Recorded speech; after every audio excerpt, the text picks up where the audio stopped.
Testamento. E veja, quando nós falamos da ação ou da atuação ou da maneira pela qual o Espírito Santo atuou, agiu, se manifestou no Antigo e no Novo Testamento, nós temos que organizar, ou pelo menos tentar dividir em algumas formas diferentes. Por exemplo, uma é a forma, é a maneira como o Espírito Santo atuou no Antigo Testamento com relação àquilo que nós entendemos como o carisma, como os dons, como a vocação para o serviço. Eu acho que isso é muito claro para os irmãos que no Antigo Testamento o Espírito Santo atuava de forma esporádica, de forma eventual, de forma momentânea e somente, eu disse, somente sobre alguns indivíduos. Isso no seu aspecto carismático. Isso na questão dos dons. Isso relacionado ao serviço. O Espírito Santo não vinha sobre todos. No Antigo Testamento, o Espírito Santo, na questão carismática, na questão do serviço, da vocação, ele só vinha sobre alguns indivíduos. De forma geral, nós podemos sinalizar sobre reis, sacerdotes, profetas, juízes. Eram basicamente sobre esses indivíduos ou sobre essas funções que o Espírito Santo vinha para exatamente dotar, capacitar, revestir esse indivíduo para que ele pudesse cumprir ali aquela sua missão, aquela sua atividade. Nós podemos ver isso de forma muito clara. Se irmãos puderem abrir o texto do livro, Êxodo, capítulo 31, Êxodo,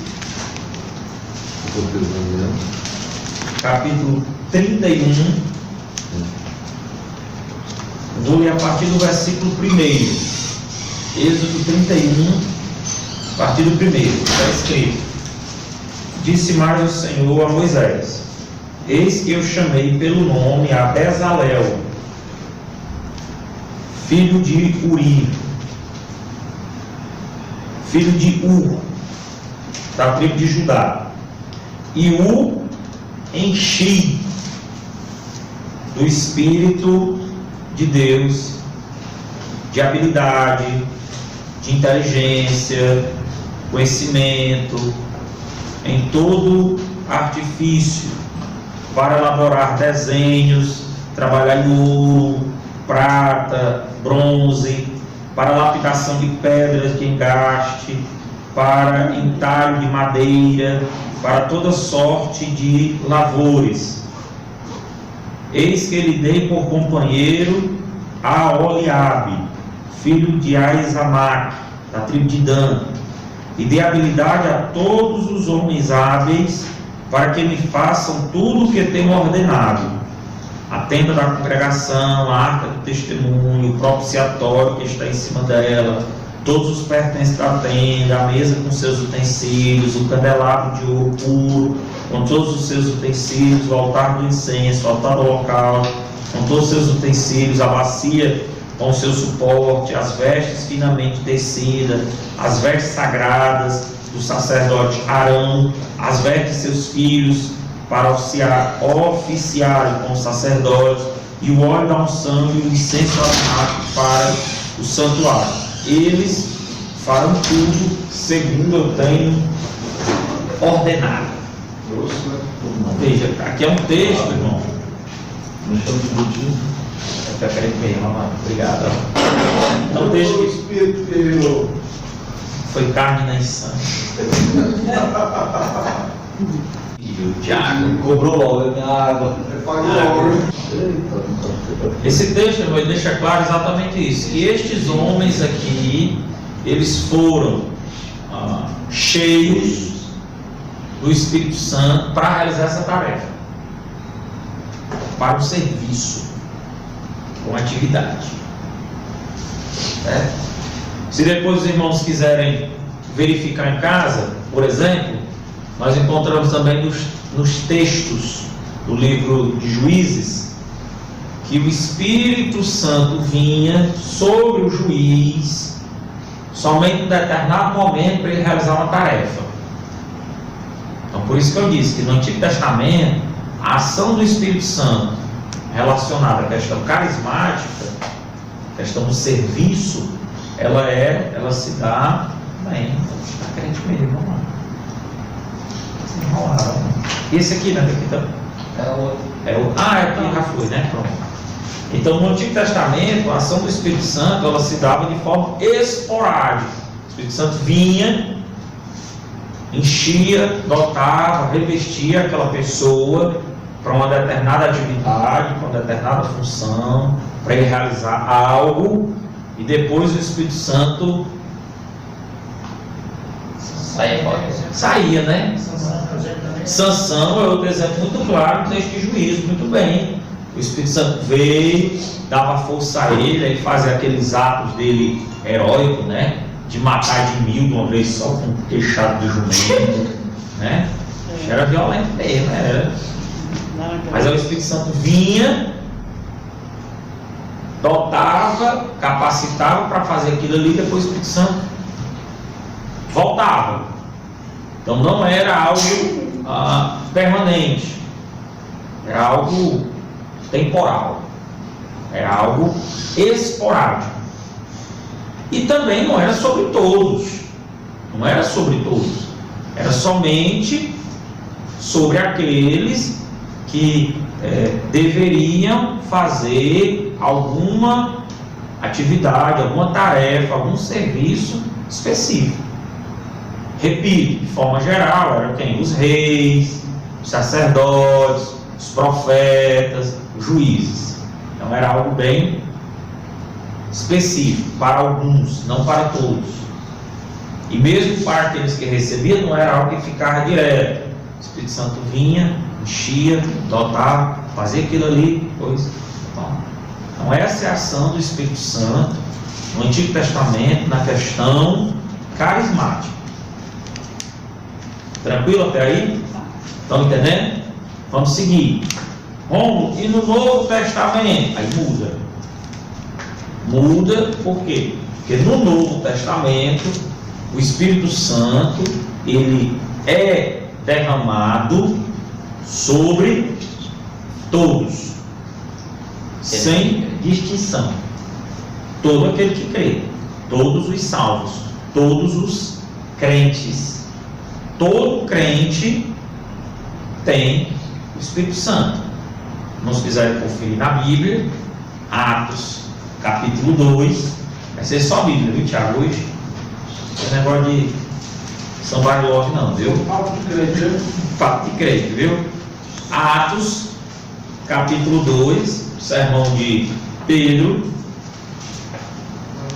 verso 17. Tua Bíblia é de crente hoje, Tiago? Aquela minha. Tá boa? Vai lá para nós. É a mensagem, É a figurinha, né? E É da figurinha. nos últimos dias, diz o Senhor, e derramarei do meu Espírito sobre toda a carne. Vossos filhos e vossas filhas profetizarão, vossos jovens terão visão, e sonharão vossos velhos. Vai para 18 também, para. Até sobre os meus servos, sobre as minhas servas, derramarei do meu Espírito naquele dia, e profetizarão. Perfeito. Então veja, e aí na frente Pedro vai exatamente dizer, aqui Pedro, os irmãos está citando o texto de Joel, capítulo 2. Joel tinha falado sobre esse dia, virá um dia, eis que vem um dia, eis que no dia do Senhor. E aí Pedro pega o texto de Joel e diz: acontecerá nos últimos dias aquilo que Joel falou está acontecendo agora, se cumpriu. E o que é que Joel diz e Pedro utiliza para validar a experiência? Que o Espírito do Senhor será derramado sobre toda carne. Toda carne. O termo carne aqui, eu acho que não precisa explicar, não deu para entender que está falando de pessoas. O Espírito do Senhor será derramado sobre todas as pessoas. Essa Pentecostal tem uma noção de algumas coisas. Não, mas porque os irmãos sabem que o termo carne ele tem uns 500 significados diferentes na Bíblia. Desde carne como natureza pecaminosa, nossa luta, não, aquele de Gálatas, porque o Espírito milita contra a carne, ali é a natureza pecaminosa. Até mesmo carne às vezes é utilizado para falar do corpo, a matéria. Aí tem um texto lá de Timóteo, ou o próprio João, e o verbo se fez carne. Está falando do corpo, da matéria, não é da natureza pecaminosa, mas ao mesmo tempo. Até aquele de Gênesis, o de Gênesis é legal.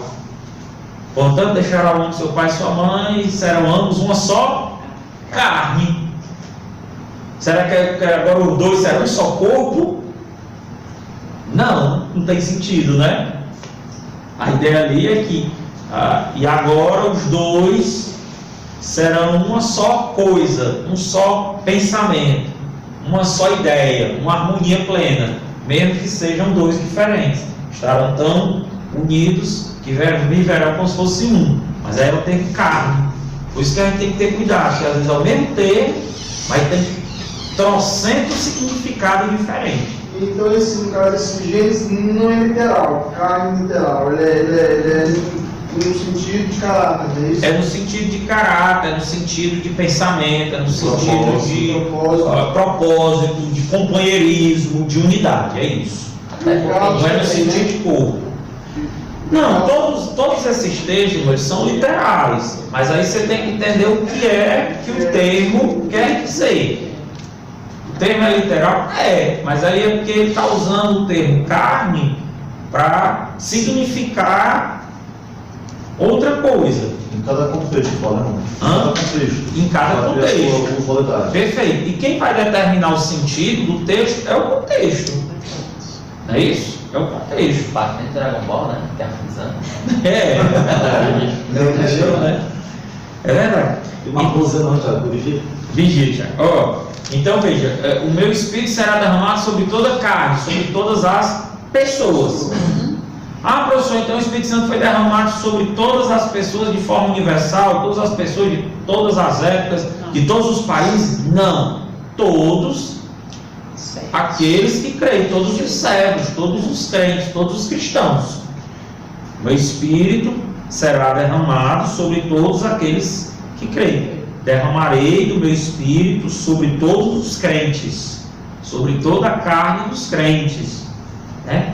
E aí ele vai colocando, veja como aqui ele vai falando dessa totalidade dos crentes, totalidade da igreja. Ele diz, vossos filhos e vossas filhas profetizarão.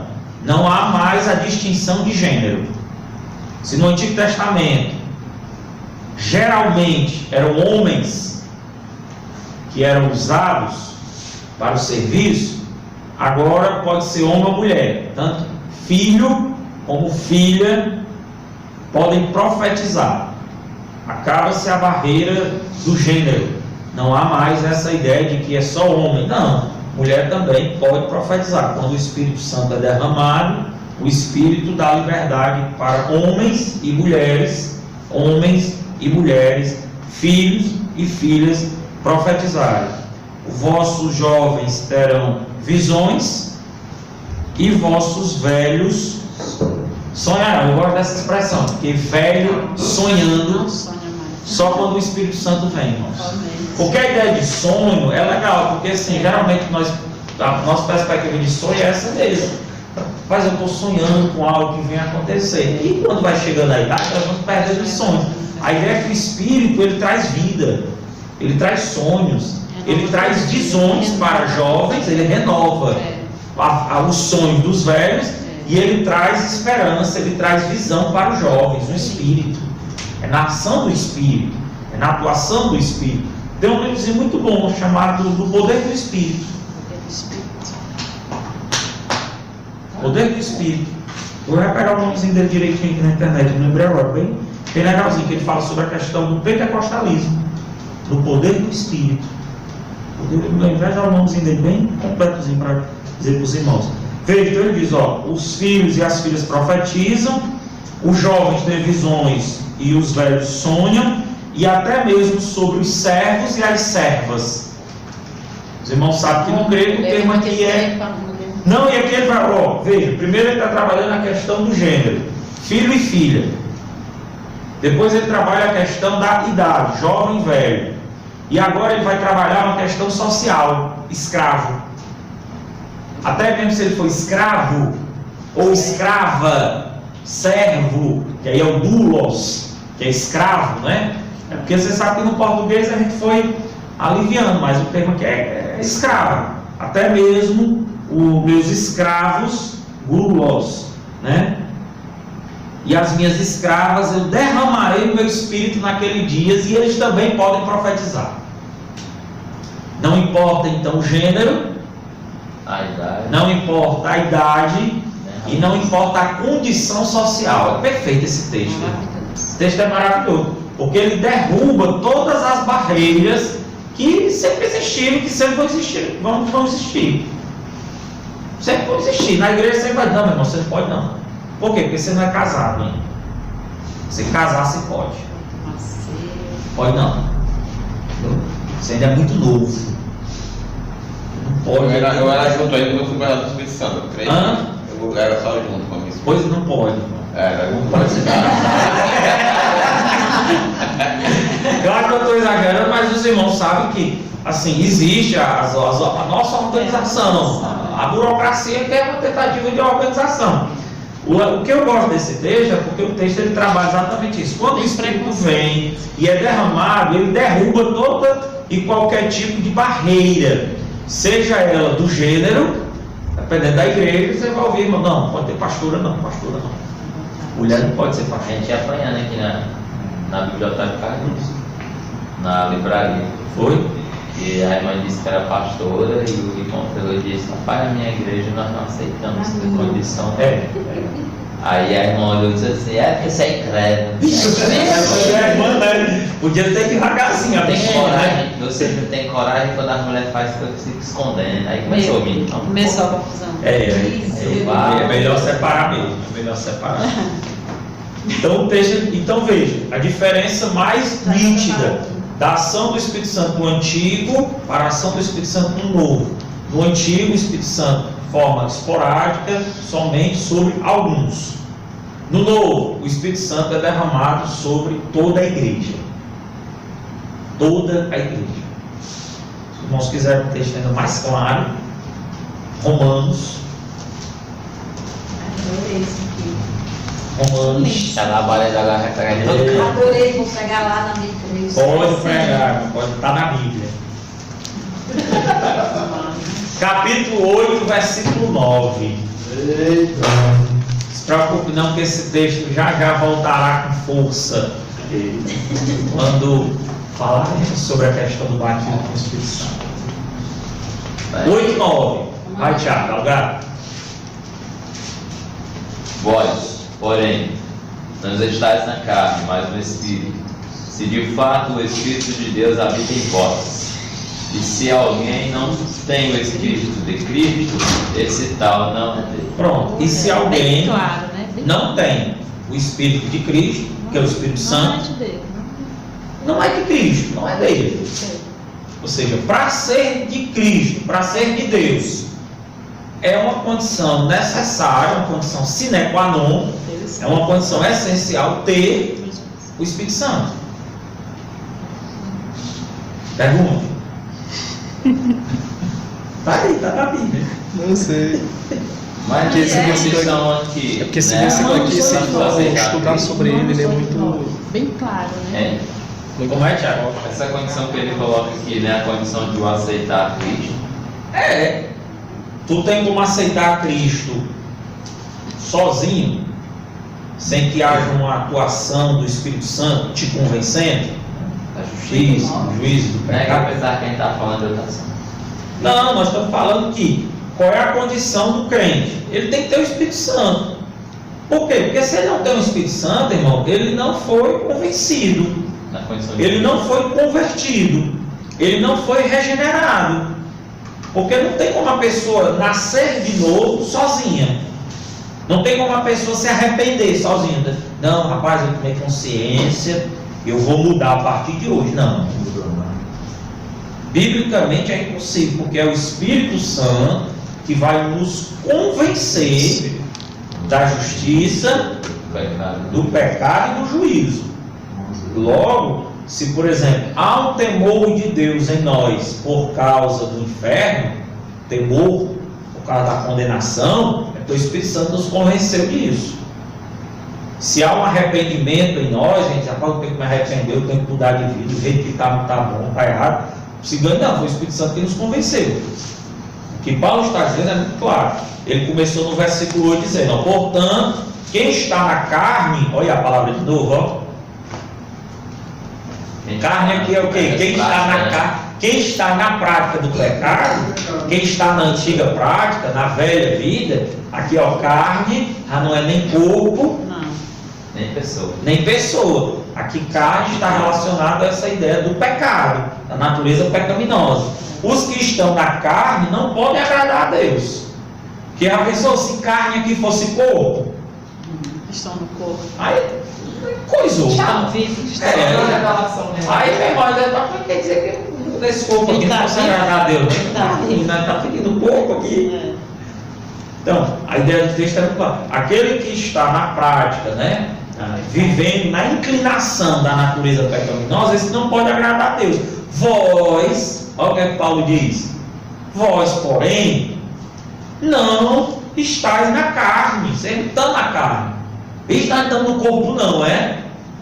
Não, carne aqui não é corpo, é pecado. Vós não estáis no pecado, mas no Espírito.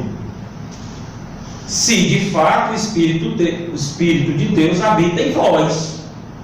Se o Espírito de Deus habita em nós, então nós não estamos vivendo na prática do pecado, nós vivemos na prática do Espírito, na ação do Espírito, no poder do Espírito, na vida do Espírito. E se alguém não tem o Espírito de Cristo, esse tal não é dele. Porque se a pessoa diz, irmão, eu sou de Cristo, mas eu não tenho o Espírito, não tenho o Espírito Santo, não. Fui eu mesmo que aceitei por minha conta e só pela razão, pela consciência, não, meu irmão. Então você não é de Cristo, não. Você não se converteu de verdade. Professor, Pois não. hoje em dia tem um movimento que está crescendo muito que nós chamamos assim, que eu e o pessoal, né, de desigrejados. É verdade. E são as pessoas, eram pessoas que eram filhos de um ministério, porventura lá ninguém sabe o que, saíram dessa igreja e passaram a congregar em casa. Tá? E a gente usa muito aquele versículo do qual nós falamos no domingo passado, sobre, até nós comparamos sobre a ideia dos homens lá na farmácia de Providente, né? Sim. Ele disse, não, onde tem dois ou mais reunidos, Cristo está ali. Na sua opinião sobre esse assunto, tem alguma firmeza sobre isso? Primeiro, assim, eu estou dando a minha opinião. É, a sua opinião. Minha opinião, certo? Eu tenho dificuldade primeiro com o termo. Para mim, o termo desigrejado, ele é um termo muito amplo, muito genérico e que não diz nada. Porque eu presumo que boa parte desses, que às vezes alguém pode chamar de desigrejado, há 10 anos atrás nós chamávamos de desviado. Que é o quê? Uma galera que saiu da igreja porque quer viver na prática do pecado, quer viver no mundo Não, porque ele não está desigrejado. Não, ele está desviado mesmo. Aí como a gente faz a ideia do politicamente correto, não, a gente não pode ofender ninguém, não pode ter, não é porque ele está desigrejado. Então boa parte, não todos, boa parte, que às vezes a gente chama de desigrejar, eu acho que a gente tem que voltar a chamar de desviados mesmo e pronto. Que sempre houve. Mas e aqueles que Uma outra parte dentro de todo, né, seriam essas pessoas que tiveram problemas com suas lideranças, com suas igrejas, frustrações, etc. Saíram e abriram as suas. Abriram as suas. Se não conseguiram abrir grandes, mas abriram pequena. Porque você vai ver, irmão, ele se reúne lá na casa dele. Com 10, com 12. Paulo não era bem fechado. É uma congregação. Pode não estar vinculada a nenhuma outra denominação, pode não ter um nome, uma placa, mas é uma congregação. Se eles se reúnem, se eles oram, leem a Bíblia, ensinam, pregam, se duvidar, pede dízimo. Porque até então, em cima da palavra Não dá nada, só fora. a palavra Perfeito. é isso, né? De É dentro para isso. fora, né? O Exatamente. significado da palavra, né? Exatamente. Então assim, porque o cara saiu, ele disse que não vai mais para a igreja nenhuma. Não, ele não vai para a igreja não, porque ele quer obedecer, ele quer fazer dele. Se esse cara começar, vamos supor, com 4 pessoas, ele, a mulher e os 2 filhos, Cresce. mas daqui a 6 meses tiver 100, pode ter certeza que ele vai alugar um salão bem grande. E ele vai dar um nome. Ele vai começar. A pedir de oferta. Não, diz que minha oferta ele vai começar a comer. Mas ele vai começar a fazer carteirinha, né? Ficha de membro. E ele vai começar a botar a organização. Aqui, passando não sei o quê, tem que ter não sei o quê. E na condição do mover do Espírito Santo, Ninguém pode julgar. como é que fica? Ninguém pode Tem, julgar. tem essa atuação espiritual nesses movimentos. Ninguém pode julgar. Rapaz, aí vai depender. Todo ponto de vista é a vista de um ponto. É verdade, é relativo. Filosofou. Mas é porque, veja, eu vou lhe responder lhe dando um problema. Se nós perguntarmos para um católico quem foi Lutero, ele só não vai chamar de pessoa boa. Isso que é com covarde. É covarde, herege, infeliz, desgraçado, Por aí vai. apóstata, por aí vai, né? Vocês entenderam? Se perguntar para um protestante clássico, Lutero, meu irmão, foi o cara. Lutero foi o homem que Deus usou, instrumento de Deus, para reformar. Então, todo ponto de vista é a vista de um ponto.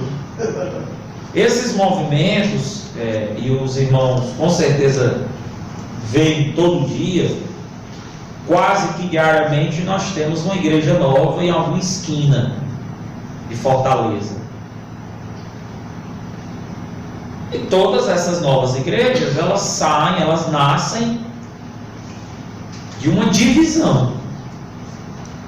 Como dizia meu saudoso pastor, alguns vão dizer que ela é fruto de divisão. Outros vão dizer que ela é fruto de uma visão. O líder que abriu diz, não, foi uma visão que eu tive. Visão. Sou fruto de visão. Deus me deu uma visão. E eu dividi o meio. Não, ele não vai dizer de divisão. Ele vai dizer só que é divisão. Uma visão. De uma visão. Certo? Viu, homem? Essa parte você vai editar.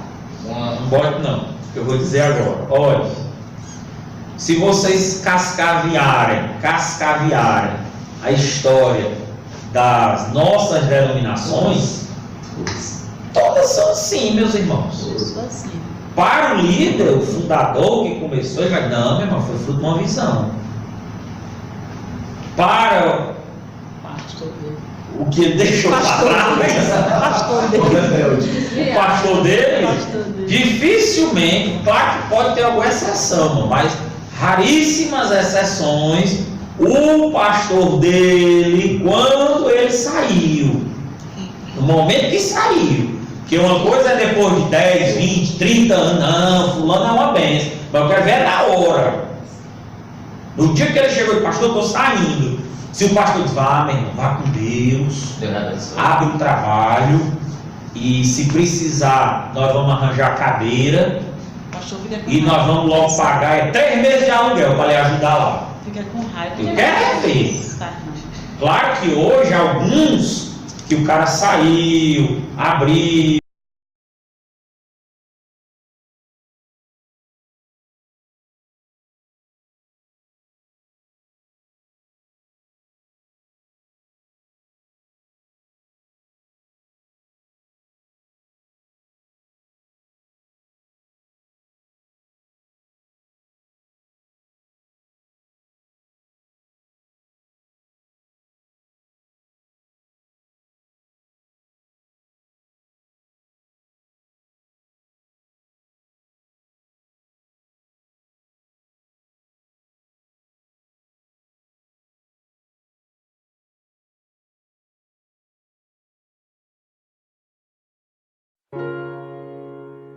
Oh,